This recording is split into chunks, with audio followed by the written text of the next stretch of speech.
Good news coming out of Africa on today's final judgment. As one of his final outgoing acts, President Goodluck Jonathan of Nigeria has signed a bill banning female genital mutilation.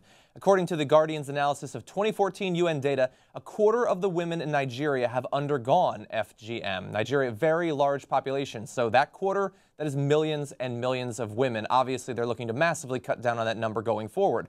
Now, overall, more than 130 million girls and women have experienced FGM/C in 29 countries in Africa and the Middle East, where the practice is most common. And UNICEF reported that teenage girls were now 1/3 less likely to undergo the procedure today than 30 years ago. Now, that initially does not seem like amazing progress over the course of literally 3 decades, but understand that this is a procedure, a tradition that has been going on for literally thousands of years in those regions, and so it is still historic and impressive.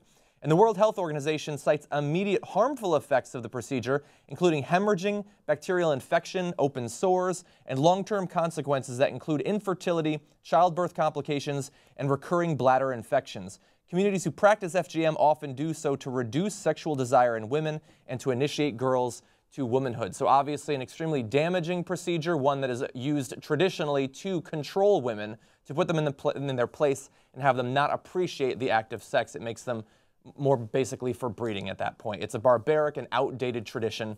Now, obviously, it's great that Nigeria has moved past this, especially considering how big Nigeria is, both economically and in its population. This is an amazing move, but this is just one country out of so many that still need to move past this tradition. They need to do it now. This is great work, but there's still tons of work to be done. And that's my final judgment.